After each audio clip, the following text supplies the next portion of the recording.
Doctor साहब, मेरे ख्याल में 3 साल से ज़्यादा अरसा गुजर गया, अभी तक जो मेन ऑब्जेक्टिव था पीटीआई का वो तो अचीव नहीं हुआ। और एक मरतबा फिर कॉल दे दी जाती है और कहा जाता है जनाब के 27 सितंबर को हम लोग जनाब 20 लाख आदमी लेके आएंगे। What exactly is going on? Is it a pressure tactic कि जनाब कोई ना कोई रिलीफ मिल जाए खान को और वो हॉस्पिटल शिफ्ट हो जाए, या something else is going on? या एक दफ़ा फिर अगर इस तरह हुआ और वो कॉल जो है उसने ऑब्जेक्टिव्स अचीव ना किए, तो डोंट यू थिंक कि जो पीटीआई का वर्कर सपोर्टर है वो फिर एक मरतबा डिसहार्ट हो जाएगा? देखिए जी, आप बिल्कुल सही कह रहे हैं। आपको अगर आपका ये चीज नहीं जाती, वो टारगेट नहीं अचीव करती जो आप करना चाह रहे हैं, तो उसका एक डाउनफॉल ये जरूर होता है। पर एट द सेम टाइम हमारे इख्तियार में स्ट्रगल है, हमारे इख्तियार में कोशिश है, हम वो करेंगे। आपने कहा जी ये स्ट्रगल है, ठीक है, आपकी स्ट्रगल है, ये बाहर निकलना और ये इस्लामाबाद आना, या फॉर दैट मैटर जहाँ जहाँ पे भी आप लोग इकट्ठे कर सकते हैं वहाँ पे आना, ये आपकी स्ट्रगल है। This is what you call it a struggle. लेकिन स्ट्रगल के साथ साथ डोंट यू थिंक कि जनाब उसमें रिस्पांस जो है इमरान खान से जो वोटर है, सपोर्टर है, उसको कोई प्रॉब्लम नहीं है। उस प्रॉब्लम जो है वो लीडरशिप है जो बाहर है, उससे प्रॉब्लम है, उसकी वजह से लोग जो है डिसहार्ट हो रहे हैं। सेकेंडली आपने कहा जी बेटर वेज थे इससे जो किए जा सकते थे, अडॉप्ट किए जा सकते। What are those better ways ji, before we proceed forward ji? Sir अच्छा, मैं सिर्फ एक चीज, चले बेटर वे के बारे में मैं ये बता सकता हूँ कि मेरे लिहाज से बेहतर ये था, ये जो अभी 5 अगस्त को जो हमारा जलसा हुआ है, हमें वहां से मार्च कर लेना चाहिए था टुवर्ड्स इस्लामाबाद। ठीक। ठीक है, not exactly to Islamabad but towards Islamabad. ठीक। अच्छा, उसमें मैं ये समझता हूँ कि अगर हम तक पहुंचने से पहले हमारा एक इतना बड़ा प्रेशर हो जाता कि अगर आपने प्रेशर बिल्ड के लिहाज से करना है तो आप उससे पहले पहले कुछ ना कुछ अचीव कर जाते हैं। हमारा अचीव करने का मेन वजह क्या है? देखिए, एक तो ये कि इमरान खान की सेहत के बारे में अगर आप चले मुझे नहीं मिलने देते, पॉलिटिकल पार्टी को नहीं मिलने देते, बहनों को नहीं मिलने देते, कम से कम एटलीस्ट उनके डॉक्टरों को मिलने दे। लेकिन जो मैं बात करना चाहता, जिससे पहले आपने मुझसे सवाल कर लिया, वो ये है कि इस वक्त ये जरूरत सर इस मुल्क के लिए है और अब हुकूमत को है। ये हुकूमत मुसलसल फेल होती जा रही है। हम लोग 47 बिलियन डॉलर से हम 47 ट्रिलियन डॉलर से बढ़ के हम 99 trillion dollars of the deficit पे चले गए, या जो हमारा लोन है उस पे चले गए, व्हिच इज ऑलमोस्ट 87%। माजरत के साथ मैं फिर आपको यहाँ पे थोड़ा सा इंटरप्ट करूंगा। हुकूमत की परफॉर्मेंस पे हम बात कर लेते हैं, डिटेल में बात कर लेंगे, कोई उसमें देर नहीं है, बिल्कुल उसमें हम बात करेंगे। लेकिन आपने कहा जी 5 मार्च के जलसे के बाद चाहिए था पीटीआई वालों को कि वो टूवर्ड्स इस्लामाबाद जो है वो मार्च कर लेते, तो फिर स्ट्रेटजी कहाँ पे गलत हो गई? फिर कौन सी, मतलब कि कितनी आराम थी, मतलब कितनी यहाँ पे व्यूज़ आते हैं, कितनी यहाँ पे सजेशंस आती हैं जिसपे काम नहीं होता? 10 तो सजेशंस आ रही होंगी ना, तो वो 10 सजेशंस में से कौन सी सजेशन फिर जो हावी हो जाती है, वो कौन सी सजेशन है ऐसी जी, और किसकी है? देखिए, मेरे लिहाज से, अच्छा मेरे लिहाज से जो इस वक्त है वो आप ये समझ लें कि एक जो कोऑर्डिनेटेड इफेक्ट है, या कोऑर्डिनेटेड जो हमारा डिसीजन है वो नहीं हो पा रहा, वहां पे इंडिविजुअल्स हो रहे हैं। हालांकि I clearly remember Imran Khan ने बड़े आराम से कहा था कि देखिए ये पोजीशंस हर एक के पास है, लेकिन जो डिसीजन मेकिंग है वो कोर कमेटी लेगी, कलेक्टिव डिसीजन, और उसके बाद फिर आप बाकी कर सकते हैं। तो मेरा ये ख्याल है जहां हम गलत कर रहे हैं वो ये है कि हमारी core committee is not as effective as it should have been, और ये जो डिसीजंस हैं, चाहे वो चीफ मिनिस्टर साहब ले रहे हैं, चाहे वो गौहर साहब ले रहे हैं, या चाहे वो सलमान नकम राजा एज ए सेक्रेटरी जनरल ले रहे हैं, या कोई और ले रहा है, ये चीजें थ्रू कोर कमेटी अगर राउट होती और प्रॉपर तरीके से कोऑर्डिनेटेड होती तो इसका इम्पैक्ट होता। अनफॉर्चुनेटली थोड़ा सा हमारे अंदर जो लैक कर रही है, एंड आई वुड एक्सेप्ट कि वो यूनिटी लैक कर रही है। इसका ये मतलब हरगिज नहीं है कि वी आर डिवाइडेड। इसका मतलब ये है कि there is more than one way of skinning a cat. सिर्फ ये है कि हमें थोड़ा सा अपने अंदर एक डिसिप्लिन लाना होगा, हमें थोड़ा सा अपने अंदर एक जो पॉलिटिकल डिसिप्लिन, जो कलेक्टिव डिसीजन होता है, उसका डिसिप्लिन लाना होगा। The reason why Pakistan political parties have failed is because Pakistan political parties do not have a discipline within them. अच्छा, पीटीआई के अंदर किसी हद तक था, इस वजह से हम बहुत आगे गए हैं in a very short span of time. ठीक है, Imran Khan not being there वो डिसिप्लिन थोड़ा सा माइनस हुआ है। आपको पता है कि Imran Khan in his career was always very disciplined, ठीक है, as a captain, as a philanthropist very discipline था, इस वजह से हम आगे चले गए। अब ये ओवरऑल और हमारे ऊपर ये जो कोर कमेटी जो है उसको खत्म क्यों नहीं कर दिया जाता, या उसके जो मेंबर्स हैं उनको चेंज क्यों नहीं कर दिया जाता? अगर वहां पे प्रॉब्लम्स आ रही हैं आपको तो उसको चेंज क्यों नहीं कर दिया जाता जी? तो देखिए, इसमें चेंज करने से कुछ नहीं होता। अच्छा। जो लोगों के अंदर आना चाहिए उसको ट्रेन करने की जरूरत होती है। बहुत सारी चीजों को आपने निकालना नहीं होता। बहुत ज्यादा टाइम नहीं गुजर गया, अब तो मेरे ख्याल में काफी टाइम गुजर गया, 3-4 साल हो गए। देखिए, इस तरह है कि ये 3-4 साल जो है ना, ये सबसे मुश्किल टाइम थे पाकिस्तान तहरीक इंसाफ के लिए। उसकी वजह ये थे कि जब आपका लीडर ना हो, घर में जो बड़ा ना हो और छोटों के ऊपर एकदम बहुत बड़ी जिम्मेदारी आ जाए, तो बाज दफा वो उसको पूरी तरीके से नहीं कर पाते, विच इज शॉर्ट कमिंग। हाँ, जितने जल्दी हम अपने आप को डिसिप्लिन कर लेंगे, उतना जल्दी हम इफेक्टिव हो जाएंगे, उतनी जल्दी हम उस चीज को ओवरकम कर जाएंगे। इट्स अनफॉर्चुनेट कि वो we are lacking that discipline that I think we should have by now. अच्छा, दूसरा एक बात बताएं डॉक्टर साहब, आप तो बड़े स्ट्रेट फॉरवर्ड आदमी हैं और बड़ा स्ट्रेट फॉरवर्ड आपने सियासत भी की। मैं ये पूछना चाहता हूँ कि अभी जो अंदर से, आपके अंदर से, पीटीआई के अंदर से, ठीक है आपने एक एग्जांपल दे दिया, लेकिन उसके साथ साथ ये भी पूछना ज़रूरी है कि आपके पार्टी के अंदर से लोग कहते हैं जनाब के फ़लाँ बंदा इतने पैसे खा गया, फ़लाँ बंदा इतने पैसे खा गया, फ़लाँ बंदा इतने पैसे खा गया। यहाँ पे क्या सिर्फ पैसों का हिसाब किताब हो रहा है या पार्टी भी चल रही है, हो क्या रहा है?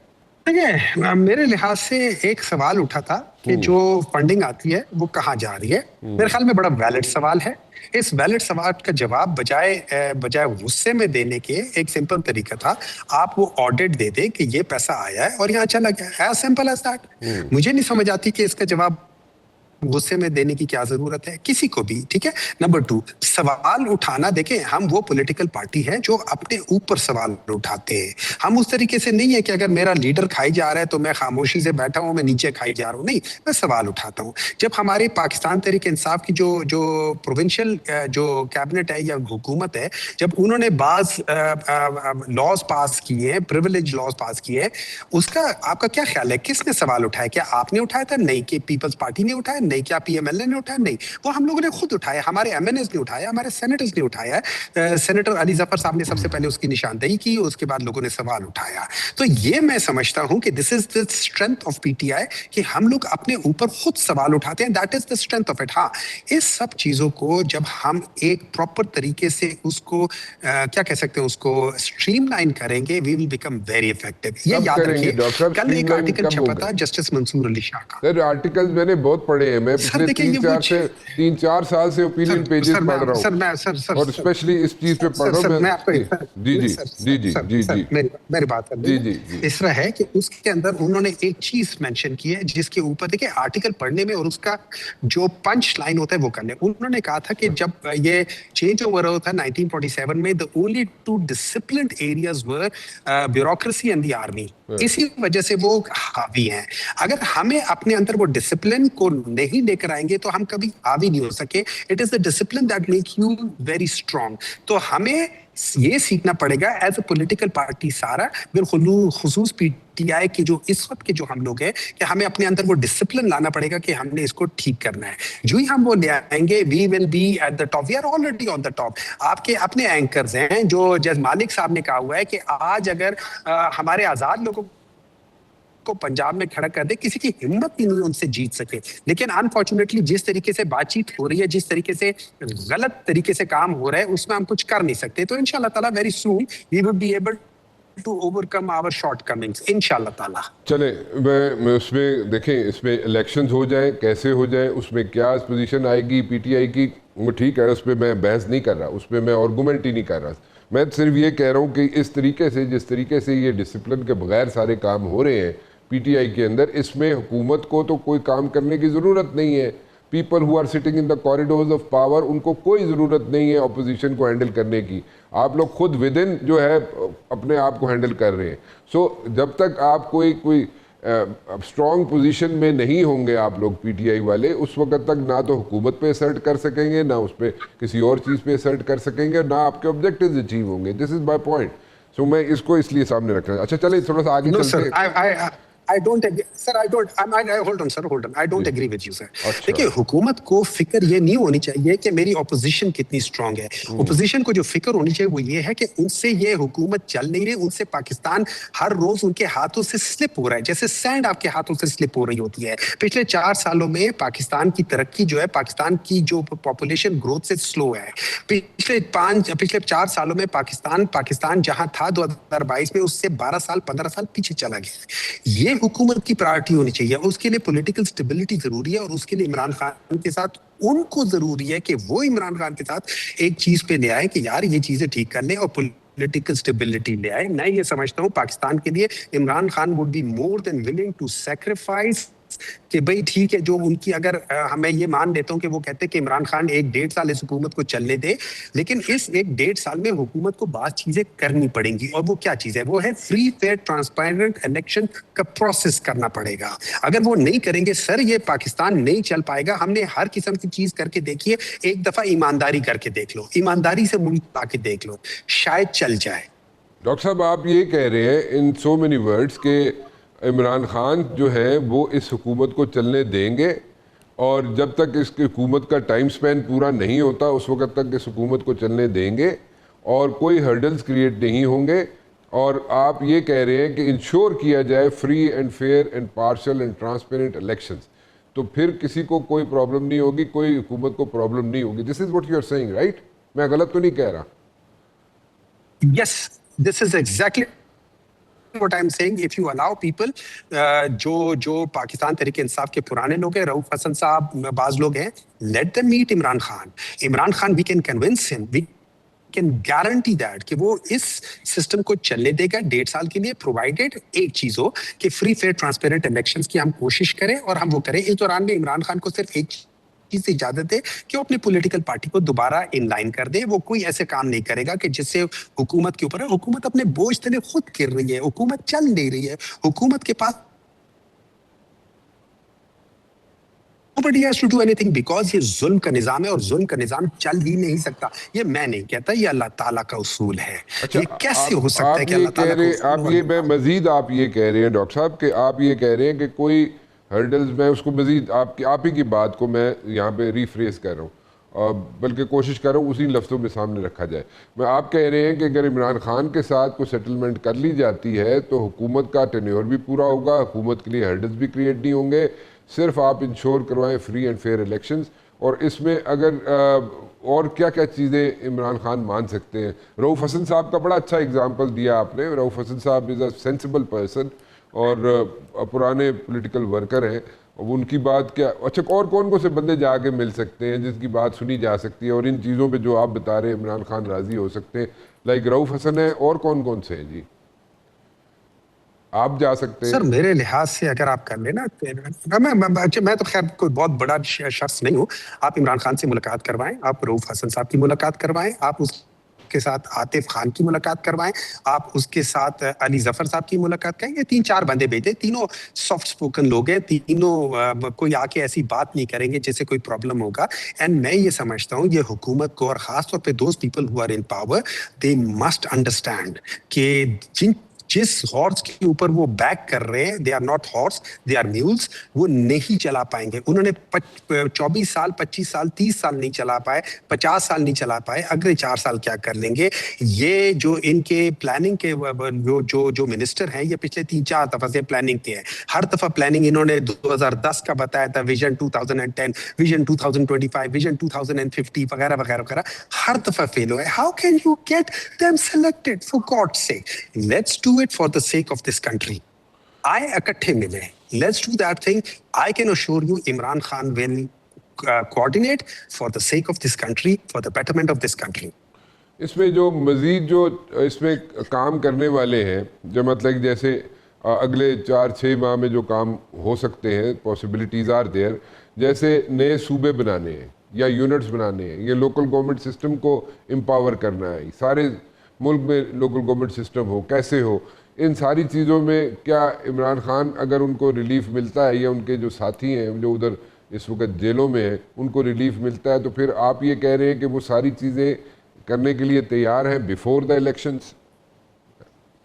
कौन सा, मुझे बता दे वो कौन सी ऐसी पॉलिटिकल पार्टी की लीडरशिप थी जिसने पंजाब में 2 सूबों के अंदर आप लोगों एक्चुअली ने देखिए, एक बात याद रखिए, वो सॉल्यूशन नहीं है, it is just a tool. The solution is free fair transparent election, the solution is honesty, the solution is merit. आपको पता होगा शब्बर जैदी साहब ने कहा था कि मैंने इमरान खान के दोस्त के ऊपर केस किया, इमरान खान ने पूछा कि ये सही है, उन्होंने कहा हाँ ये सही है, उसने कहा फिर जो तुमने किया सही किया है। और जब दोस्त ने कंप्लेंट की तो उन्होंने कहा यार देखो तुम अपने आप को ठीक कर लो, मैं ये चीज नहीं कर सकता। You need people like them, you need people like that who can stand their ground and who can not distinguish between the friend and those who do not obey the law. So इस किस्म के लोग आपको जरूरत है, आपको आगे जाना पड़ेगा। He is the best choice for you. और ये याद रखे, जिन 2 लोगों के दरमियान में टसल है, इमरान खान और जो एस्टैब्लिशमेंट के टॉप लोग हैं, इनके दरमियान में एक्चुअली सिर्फ और सिर्फ ये है कि दोनों के दोनों आप ये समझ लें अल्फा मेल्स हैं। But those two people can come together for the greatness of this country and I can assure you we will reach to the best outcome. अच्छा चलें, ये तो बहुत बड़ी बात कर दी आपने। एक आखिरी चीज़ बता दें, लास्ट थिंग। आप ये समझते हैं कि ये सारी चीज़ें, मैं दोबारा उसी चीज़ को, क्वेश्चन को रिपीट कर रहा हूँ जिसको आप थोड़ा सा मेरे ख्याल में डॉक्टर साहब घुमा गए थे, आपकी फ़्लाइट है शायद, आपने निकलना है तो मैं ये पूछ रहा था कि अगर कोई रिलीफ मिलता है, कल को इमरान खान को हॉस्पिटलाइज कर दिया जाता है, बुशरा बीबी को बनीगाला भेज दिया जाता है, नथिया गली भेज दिया जाता है, कहीं भेज दिया जाता है, तो ये सारी चीज़ें कोई ना कोई रिलीफ मिलना शुरू हो जाता है। और आप जैसे कह रहे हैं कि आपकी कोई ना कोई सेटलमेंट हो सकती है विद द हाई अप्स, तो अगर ये हो जाती है तो इलेक्शन से पहले ये सूबों, लोकल गवर्नमेंट इलेक्शन, ये सारी चीज़ें ये हल हो सकती है, ये इलेक्शन के बाद ही होंगे जो आप डिमांड करें, जब हुकूमत का टेन्योर पूरा हो जाएगा उसके बाद? ये जल्दी का काम नहीं है, डोंट, वो कहते हैं ना haste makes waste. Let's do it slowly but gradually but surely. और मैं ये समझता हूं कि अगर आपको कोई डर है तो आप सीबीएम मेजर्स लेना शुरू करें and I can assure you we will do very well इंशाल्लाह। ओके।